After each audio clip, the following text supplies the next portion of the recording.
नमस्कार, good morning, सुप्रभात। सुबह के 8 बज रहे हैं और वक्त हो गया है मध्य प्रदेश के नंबर 1 बुलेटिन का। गुड मॉर्निंग मध्य प्रदेश का। तो देश और दुनिया में क्या है खास अपडेट आप तक पहुंचाएंगे, लेकिन इस बुलेटिन में आपको बताएंगे मध्य प्रदेश की तमाम बड़ी खबरों का पूरा अपडेट और बताएंगे कि टीआईटी कॉलेज में अब आज क्या बड़ा खुलासा हुआ है रेप कांड के बाद। शुरुआत करते हैं सुर्खियों से। चलिए सबसे पहले आपको बताते हैं आज की सबसे बड़ी सुर्खियां। आज 4 जिलों के दौरे पर रहेंगे सीएम डॉक्टर मोहन यादव। सागर के गढ़ाकोटा में सामूहिक विवाह सम्मेलन में होंगे शामिल। खंडवा, जबलपुर और इंदौर में स्थानीय कार्यक्रमों में करेंगे शिरकत। भोपाल टीआईटी कांड मामले में बड़ा खुलासा। आरोपियों के मोबाइल और लैपटॉप से मिले देह व्यापार और मानव तस्करी के सबूत। जबलपुर में तेज रफ्तार ट्रक ने बाइक को मारी टक्कर। हादसे में बाइक सवार की मौत। गुस्साए ग्रामीणों ने ट्रक में लगाई आग। फायर ब्रिगेड पर भी किया पथराव। इंदौर में दिन दहाड़े 3 लाख रुपए की चोरी। घटना का सीसीटीवी आया सामने। ऑफिस से पैसों से भरा बैग ले जाते दिखा कारीगर। पुलिस ने आरोपी को पकड़ा।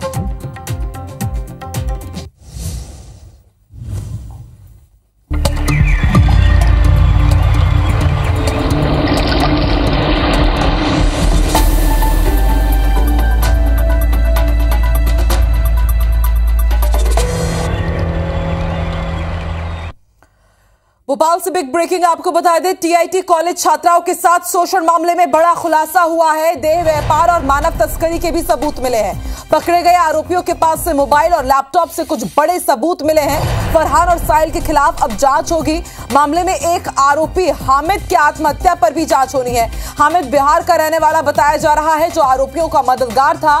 मामले के खुलासे से पहले ही उसने आत्महत्या कर ली थी। तो एक के बाद एक कई सनसनीखेज खुलासे। इससे पहले हमने आपको जानकारी दी कि किस तरह से हिंदू लड़कियों को बहला फुसलाकर अपने प्रेम जाल में फंसाया जाता था, उनके साथ रेप होता था और फिर उसके बाद उसे बाकायदा मोबाइल में शूट किया जाता था। और अब ये सबूत भी मिले हैं कि ये देह व्यापार में भी लिप्त थे। इसके साथ मानव तस्करी के भी तार जुड़ रहे हैं। न सिर्फ मानव तस्करी और देह व्यापार, बल्कि इसके साथ ये भी खुलासा हुआ है कि इन वीडियोस को ये पॉर्न साइट में बेचने की भी कोशिश कर रहे थे। आरोपी फरहान के मोबाइल से 20 से ज्यादा अलग अलग पीड़िताओं के मोबाइल से वीडियोस बरामद किए गए थे। उन पीड़िताओं की तलाश में पुलिस जुटी हुई है। अब तक 5 एफआईआर दर्ज हो चुकी है। और हरप्रीत कौर संवाददाता हमारे साथ जुड़ चुकी है। हरप्रीत, रोजाना नए नए चौंकाने वाले सनसनीखेज खुलासे। अब देह व्यापार और मानव तस्करी का भी शक है, लेकिन बड़ा सवाल यह है कि सिर्फ 4 से 5 लोग इस तरह की वारदात को अंजाम नहीं दे सकते यदि ये पूरा मामला देह व्यापार और मानव तस्करी से जुड़ा हुआ है। दूसरे आरोपियों तक कब तक पहुंचेगी पुलिस? पूरे नेटवर्क का भंडाफोड़ कब तक हो पाएगा हरप्रीत? देखिए, इस पूरे मामले में रोज नए खुलासे हो रहे हैं। अभी 3 बड़ी बातें इसमें सामने आई हैं कि छात्राओं से ना सिर्फ एक सिंगल करके उन्हें बुलाकर रेप किया जाता था, बल्कि गैंगरेप का मामला भी यहाँ पर फरहान और साहिल के खिलाफ दर्ज किया गया। इन्होंने एक छात्रा के साथ एक ही कमरे में दोनों ने दुष्कर्म किया, उसका वीडियो बनाया। इसके साथ ही देह व्यापार और मानव तस्करी के एंगल पर भी अब पुलिस जांच कर रही है, क्योंकि जो सबूत पुलिस को इनके लैपटॉप और मोबाइल से मिले हैं उससे साफ समझ में आ रहा है कि साहिल की डांस क्लास अकेडमी में 30 हिंदू लड़कियां डांस सीखने आती थी, जिन्हें हाई प्रोफाइल पार्टीज में लेकर जाया जाता था। इसके साथ ही क्लब, नाइट क्लब्स में उन्हें ले जाया जाता था। इससे समझा जा सकता है कि इन छात्राओं पर दबाव बनाकर इन्हें इनके वीडियो बनाकर इन्हें ले जाया जाता था और कहीं इनसे देह व्यापार तो नहीं करवाया जाता था। इस पर भी पुलिस जांच कर रही है। इसके साथ ही मानव तस्करी की भी यहाँ पर पुलिस को आशंका है। वहीं पुलिस को सबूत भी मिले हैं फरहान और साहिल अली के मोबाइल और लैपटॉप से कि ये कुछ ही दिनों में जो इन्होंने वीडियोस बनाए थे इन छात्राओं के रेप और दुष्कर्म करते हुए, इन वीडियोस को ये पॉर्न साइट पर बेचने वाले थे, क्योंकि इनके मोबाइल से जो सबूत मिले उसमें गूगल पर इनके पॉर्न साइट पर किस तरह जो वीडियोस है उन्हें बेचा जाए, ये खंगालने के यहाँ पर जो रिकॉर्ड है वो सामने आए। इसके साथ ही पुलिस इनके और मददगार नबील और अबरार को तलाशने बिहार और वेस्ट बंगाल, कहने को वो रेस्टोरेंट था, लेकिन वहां पर वो तमाम सुविधाएं उपलब्ध करवाई गई थी, वो कैबिन उपलब्ध करवाए गए थे कि कोई भी जोड़ा वहां पर एकांत में समय बिता सके। ऐसे में अब क्लब 90 के जो संचालक हैं पर भी आज पुलिस मामला दर्ज कर सकती है। तमाम जो खुलासे इस पूरे मामले में हो रहे हैं, और आपने बिल्कुल सही कहा कि इतना बड़ा एक नेटवर्क नेक्सस यहाँ काम कर रहा था, और इस नेक्सस में ये नहीं माना जा सकता कि अभी तक जिन 7 आरोपियों को सामने लाया गया, नाम जब रिपोर्ट दर्ज की गई, वही इसके आरोपी हों। अब जैसे जैसे खुलासे हो समझा जा सकता है कि आने वाले दिनों में इस मामले में और भी आरोपी सामने आ सकते हैं, क्योंकि ये छोटा मोटा नेक्सस नहीं था जहां पर रेप, ब्लैकमेलिंग, फोन साइट पर वीडियो बेचने की तैयारी हो। ये तमाम चीजें इस बात पर आगे इंगित करती हैं कि एक बड़ा नेटवर्क आरोपियों का लंबे समय से काम कर रहा है। बिल्कुल हरप्रीत, पुलिस के सामने भी एक नहीं कई चुनौतियां कि कैसे इस नेक्सस का भंडाफोड़ किया जाएगा, क्योंकि बिहार और दूसरे राज्यों तक इसके तार जुड़े हुए हैं। आप नजर बना के रखिएगा, अपडेट आपसे लेते रहेंगे। शुक्रिया पूरी जानकारी के लिए। इंदौर में महिला टीचर के साथ रेप, धर्म परिवर्तन का दबाव और जान से मारने की धमकी का गंभीर मामला सामने आया है। एक हार्डवेयर कारोबारी ने टीचर को होटल में ले जाकर उसके साथ रेप किया, साथ ही उसका अश्लील वीडियो बनाया और फिर ब्लैकमेल करता रहा। इतना ही नहीं, जब टीचर की शादी जुड़ गई तो आरोपी ने टीचर को धमकी दी कि जिस तरह पहलगाम में लोगों को मारा गया है वैसे ही मैं तेरे परिवार के लोगों को मार डालूंगा। अब मामले में पीड़िता ने लसूड़िया थाने में शिकायत दर्ज कराई है। पुलिस ने आरोपी जिब्राइल मंसूरी के खिलाफ केस दर्ज कर लिया है। अंशुल मकाती संवाददाता हमारे साथ जुड़ चुके हैं। अंशुल, क्या एक्शन लिया जाएगा? पीड़िता के साथ पहले रेप, फिर जान से मारने की धमकी, वो भी ये कहा जा रहा है कि पहलगाम आतंकी हमले जैसा अंजाम दूंगा मैं तुम्हारे साथ वारदात को। क्या आरोपी की गिरफ्तारी हो चुकी है? बिल्कुल आकांक्षा, आपको बता दूं कि जो आरोपी जिब्राइल है उसको देर रात पुलिस ने गिरफ्तार कर लिया है। और हार्डवेयर कारोबारी जिब्राइल जो है उसने पुलिस को पूछताछ में यह भी बताया है कि पीड़िता से उसकी मुलाकात जो है 2017 में राजगढ़ में हुई थी और इस दौरान पीड़िता जो है उसके पिता की तबीयत खराब रहती थी और उसी तरह उस समय जिब्राइल जो है वो पीड़िता के संपर्क में आया था और उसके बाद उसकी जान पहचान जो है वो हुई थी।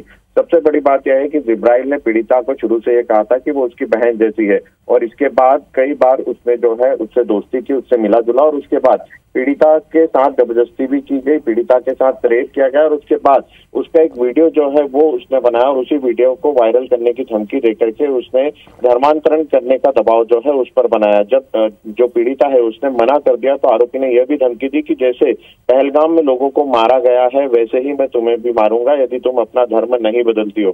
तो कहीं ना कहीं एक बड़ा मामला जो है यहाँ पर सामने आया। हालांकि फिर जैसे ही पीड़िता ने पुलिस को शिकायत की उसके बाद लसूड़िया थाना पुलिस ने आरोपी को गिरफ्तार कर लिया है और अब पुलिस जो है इस आरोपी से पूछताछ कर रही है। साथ ही आरोपी से जो मोबाइल मिला है उसकी भी जांच पुलिस के द्वारा की जा रही है, जिसमें यह पता लगाने के प्रयास हो रहे हैं कि क्या यह सिर्फ इसी पीड़िता को इसने जो है इस तरह से धर्मांतरण रेप की धमकी दी थी या इसके पहले भी कई अन्य युवतियों को भी यह धमकी दे चुका है। फिलहाल जिब्राइल से पुलिस जो है पूछताछ कर रही है और इस पूरे मामले की जांच जो है अब इस मामले में शुरू कर दी गई है। जी आकांक्षा, शुक्रिया पूरी जानकारी के लिए अंशुल।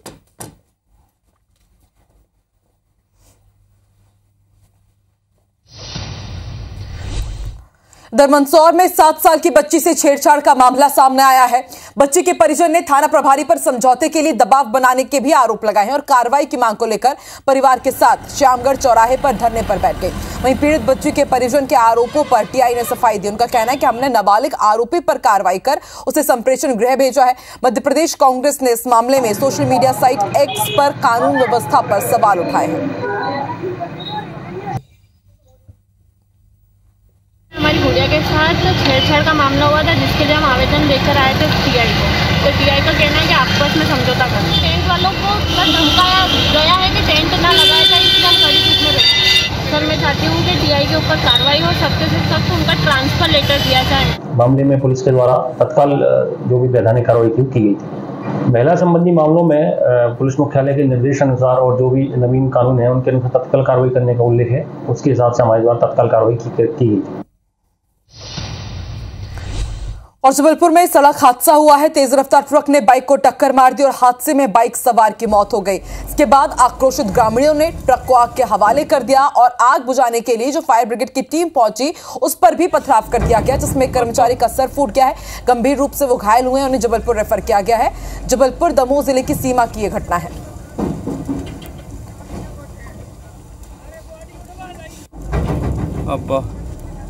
तो बड़ी खबर आपको जबलपुर से बता रहे हैं, जहां पर सड़क हादसे में एक युवक की मौत हुई और उसके बाद आक्रोशित ग्रामीणों ने और आग पर काबू पाने के लिए जब फायर ब्रिगेड की टीम पहुंची तो उस पर भी पथराव हुआ। और अब आपको इंदौर की एक तस्वीर दिखाते हैं। यहां ऑफिस से दिन दहाड़े 3 लाख रुपए की चोरी हुई और चोरी की घटना का सीसीटीवी सामने आया है। आप देखिए, एक कारीगर पैसों से भरा हुआ बैग ले जाता हुआ इस सीसीटीवी फुटेज में नजर आ रहा है। कारीगर बाल किशन सोनी को हिरासत में ले लिया गया है। सराफा थाना क्षेत्र का मामला है।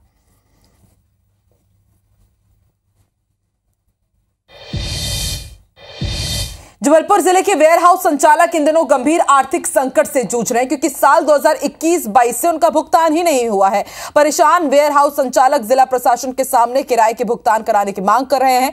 लगभग 362 ऐसे वेयर हाउस संचालक हैं जिनका करीब 152 करोड़ रुपए बाकी है।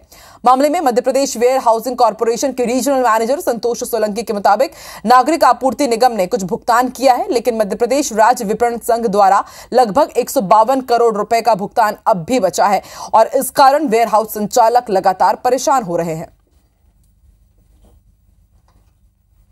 मार्केट के खाते से राशि लगभग हम जबलपुर जिले की बात करें तो हमको 152 करोड़ रुपए लेना है। हमारे स्तर से भी और मुख्यालय स्तर से भी कंटिन्यू प्रयास किए जा रहे हैं कि उसका कुछ समाधान निकल जाए और कुछ राशि का भुगतान हो जाए, जिस प्रकार से उनका भी मेंटेनेंस का काम चलता रहे और वेयर हाउसिंग का भी काम चलता रहे। तो हायर अथॉरिटी की तरफ से भी चल रहा है इसका समाधान। मध्य प्रदेश की राजनीतिक गलियारों में उस समय शोक की लहर दौड़ गई जब बीजेपी प्रदेश प्रवक्ता नरेंद्र सलूजा का हार्ट अटैक से निधन हो गया। अचानक उनकी मृत्यु ने सभी को स्तब्ध कर दिया है। नरेंद्र सलूजा 2 दिन पहले सीहोर के एक रिसोर्ट में शादी समारोह में शामिल होने गए थे। वहां उन्हें सीने में दर्द और घबराहट की शिकायत हुई, जिसके बाद उन्होंने गैस की गोली ली। इसके बाद वो इंदौर के लिए रवाना हुए। कल करीब 3 बजे अचानक उन्हें चक्कर आया, वो बेहोश हो गए। आनन फानन में उन्हें एक अस्पताल ले जाया गया जहां डॉक्टर्स ने उन्हें मृत घोषित कर दिया। IBC 24 भी उनके शोक संतप्त परिवार के प्रति संवेदनाएं व्यक्त करता है। IBC 24 के कई कार्यक्रमों में शिरकत कर चुके थे प्रदेश प्रवक्ता नरेंद्र सलूजा। हर मुद्दे पर बेबाकी से अपनी प्रतिक्रिया रखते थे। बीजेपी के प्रदेश प्रवक्ता थे और कल उनका निधन हो गया।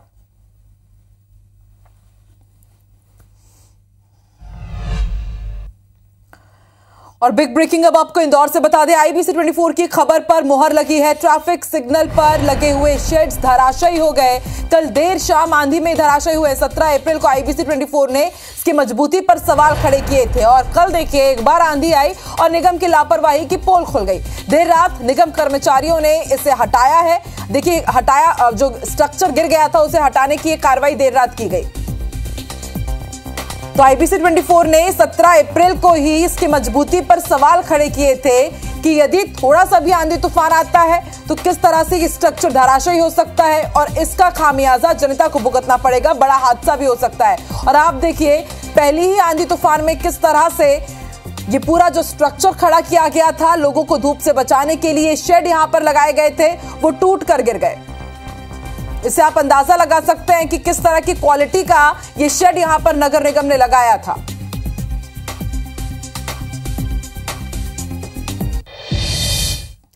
तो केंद्र सरकार ने जातिगत जनगणना कराने का कल ऐतिहासिक फैसला लिया है।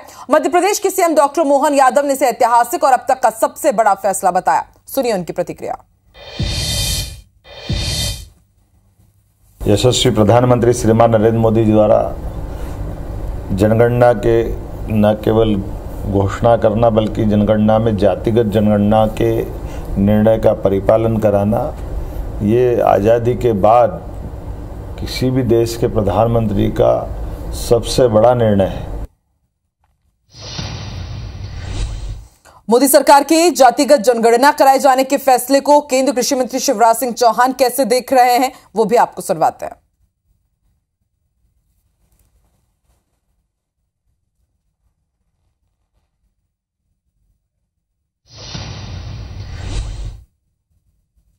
जी के नेतृत्व में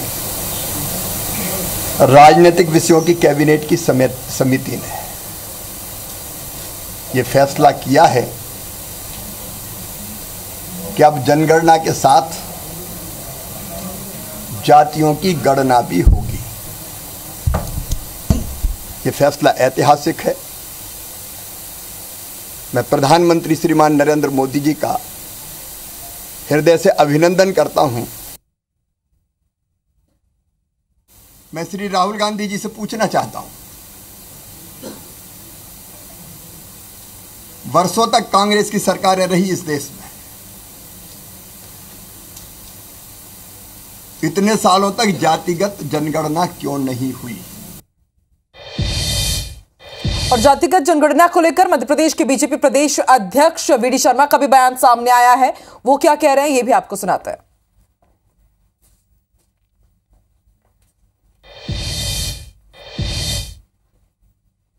आज मैं माननीय प्रधानमंत्री नरेंद्र मोदी जी का, कैबिनेट का हृदय से हम स्वागत करते हैं कि आज एक ऐतिहासिक फैसला भारत सरकार में माननीय प्रधानमंत्री मोदी जी के नेतृत्व में कैबिनेट ने लिया है।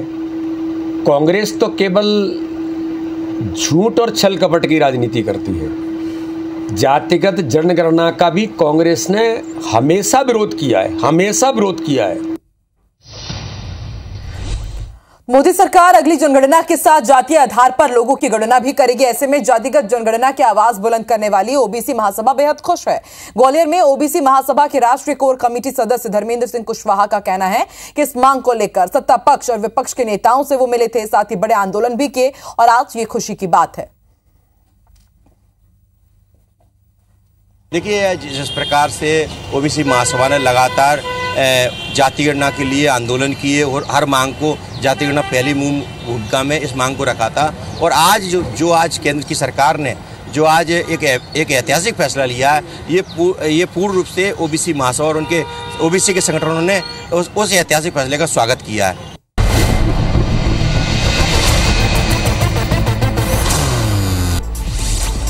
कांग्रेस आज बोरेबासी दिवस मना रही है। पूर्व पीसीसी चीफ मोहन मरकाम ने बोरेबासी खाते हुए वीडियो पोस्ट किया है। रायपुर में वक्फ कानून को लेकर बीजेपी की आज कार्यशाला आयोजित होगी, जिसमें केंद्रीय मंत्री जितेंद्र सिंह शामिल होंगे।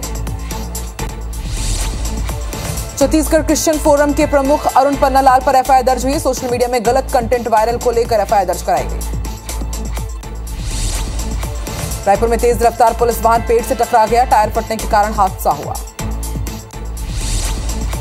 कोरबा में युवक के साथ किराए के मकान में रह रही नाबालिग को बरामद किया गया। ओडिशा पुलिस की सूचना पर कार्रवाई की गई। भिलाई की मछली मार्केट में सोने चांदी की चोरी करने वाली नाबालिग को पुलिस ने धर दबोचा है। चोरी का सामान भी जब्त किया गया। मुंगेली पुलिस ने लापता हुई महिलाओं और उनके बच्चों को सकुशल बरामद कर लिया। सभी को सुरक्षित परिजनों को सौंपा गया। भिलाई में एक छात्रा को 10वीं में पास कराने के नाम पर 5,500 रुपए की ठगी का शिकार बनाया गया। पुलिस ने मामला दर्ज कर लिया है। मोला मानपुर पुलिस ने निर्माणाधीन मकान में रोड चोरी करने वाले बदमाश को गिरफ्तार किया। सामान भी बरामद किया गया। नमतरी में 2 चोरों को पुलिस ने गिरफ्तार किया। आरोपी से 58,000 रुपए समेत जेवर और बाइक जब्त की गई। जांजगीर चांपा पुलिस ने हत्या के 2 आरोपियों को गिरफ्तार किया है। आरोपी ने 2 लोगों पर चाकू से हमला किया था। जांजगीर चांपा पुलिस ने दुष्कर्म के आरोपी को गिरफ्तार किया है। आरोपी ने शादी का झांसा देकर नाबालिग से दुष्कर्म किया था। कोरबा में एक एसईसीएल कर्मी ने फांसी लगाकर आत्महत्या कर ली। फिलहाल आत्महत्या के कारणों की जांच हो रही है। बलरामपुर में लाखों के वाटर एटीएम खराब हैं। सांसद चिंतामणि महाराज ने बरियों में वाटर एटीएम का निरीक्षण किया। भिलाई में कोसा नाला में चौक बनाने की मांग उठ रही है। भाजपा कार्यकर्ता जेपी यादव ने जनदर्शन में आवेदन दिया। खैरागढ़ में किसानों ने जमीन पर कब्जे होने की बात की। पटवारी और कलेक्टर पर सुनवाई न करने के आरोप लगे हैं। राजनांदगांव में बीजेपी किसान मोर्चा ने किसान नेता नरेश टिकैत का पोस्टर जलाया। विवादित टिप्पणी करने पर आक्रोश जताया। छत्तीसगढ़ माध्यमिक शिक्षा मंडल ने 5वीं और 8वीं के बच्चों का रिजल्ट घोषित कर दिया है। बेमेतरा जिले में 5वीं से 14,757 बच्चे पास हुए हैं। बालोद के वनांचल क्षेत्र में 2 दंतैल हाथियों ने दस्तक दी है। वन विभाग ने लोगों को अलर्ट किया है।